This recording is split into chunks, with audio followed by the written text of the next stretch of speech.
السلام علیکم ورحمۃ اللہ وبرکاتہ۔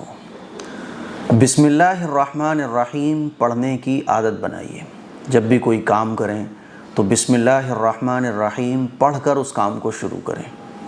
آج کل بہت سارے لوگوں کو یہ شکایت رہتی ہے کہ مفتی صاحب ہمارا وہ دوست ہے لیکن دشمنی رکھتا ہے، وہ ہمیں کچھ بھی کسی بھی چیز پر جادو کر کے کھلا سکتا ہے، پلا سکتا ہے نا۔ بہت ساری خواتین بھی یہ شکایت کرتی ہیں کہ وہ خاتون ہم سے جلتی ہے، وہ کبھی بھی کسی بھی بہانے سے ہمیں کچھ بھی کسی بھی چیز پر جادو کروا کے، کسی بھی پانی پر کچھ پڑوا کر ہمیں جادو کروا سکتی ہے۔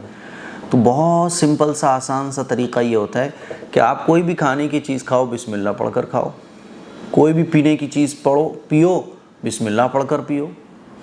اگر آپ کو پانی پینے کی دعا یاد ہے تو اس پانی پینے کی دعا کو پڑھو، کھانا کھانے کی دعا یاد ہے تو کھانا کھانے کی دعا پڑھ کر کھانا کھاؤ، اور کوئی بھی چیز یا کوئی بھی کام کرو نا تو بسم اللہ پڑھ کر کرو۔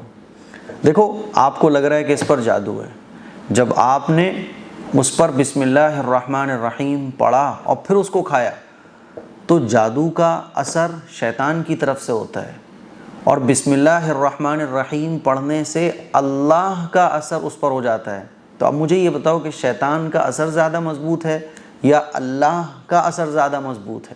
ظاہر سی بات ہے، اللہ کے نام کی برکت ایسی ہوتی ہے کہ شیطان تو کیا، نہ پدی کا شوربہ، تو وہ کیا ایسی حیثیت رکھتا ہے۔ تو لوگ پریشان ہوتے ہیں، بھائی کوئی بھی چیز جادو کی لے آ تو میں دیکھتا ہوں، ابھی میرے پاس لے کے آؤ تو میں کھاتا ہوں، بڑے سے بڑا جادوگر اس پہ جادو کر دینا، میں آپ کو کھا کے دکھاؤں گا۔ بسم اللہ الرحمن الرحیم پڑھ کر کھاؤ، کوئی جادو کا اثر انشاءاللہ نہیں ہوگا۔ کوئی پانی ہے، پینے کی چیز ہے، پانی پینے کی دعا یاد ہے وَسَقَاهُمْ رَبُّهُمْ شَرَابًا طَهُورًا، بسم اللہ بھی پڑھ لو، بسم اللہ الرحمن الرحیم، پھر اس کو پی لو، بڑے سے بڑا جادو کا اثر بھی ہوگا نا، وہ ختم ہو جائے گا۔ سوچو ذرا، ایک چیز پر شیطانی اثر پڑا گیا تھا، اب اس پر اللہ کے نام کی برکت پڑ گئی، تو شیطان کی کیا مجال ہے کہ اللہ کے نام کی برکت کے آگے وہ ٹکے، اللہ کے نام کے اثر کے آگے وہ ٹکے؟ پریشان ہونے کی ضرورت نہیں، بے فکر ہو کے کھاؤ۔ کہیں بھی لگ رہا ہے آپ کو کہ وہ جادو کر دے گا تو اس سے اور بولو کہ بھائی رس ملائی بھی بھجواؤ یار، کیا بات ہے، بریانی بھجواؤ بھائی، ارے گلاب جامن بھی بھجواؤ، ارے جب بھی کچھ بناؤ بھائی بھجواؤ، خرچہ بچے گا آپ کا۔ جادو کرنے والا سوچے گا یار اس کے اوپر بہت لمبا چوڑا مجھے جادو کرنا ہے، تو روزانہ وہ خود بہترین ڈش بنائے گا اور آپ کو بھیجے گا، آپ کا ایک ٹائم کا خرچہ بچے گا، وہ آئے بسم اللہ پڑھ کر کھاؤ۔ تو خواتین کو ٹینشن لینے کی ضرورت نہیں ہے۔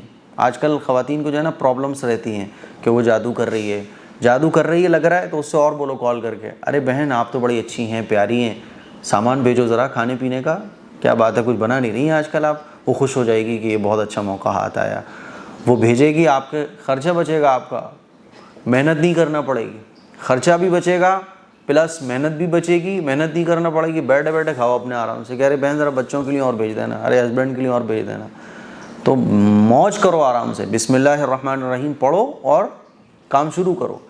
اور بسم اللہ الرحمن الرحیم پڑھنے کی ہر مسلمان کو عادت بنانا چاہیے۔ آپ گاڑی پہ سوار ہو رہے ہو تو جو دعائیں رسول اللہ صلی اللہ علیہ وسلم سے ثابت ہیں، مسنون دعائیں جیسے کہ کھانا کھانے کی، پانی پینے کی، بیت الخلاء میں ٹوائلٹ میں جانے کی، ٹوائلٹ سے آنے کی، تو یہ دعائیں یاد کر لو۔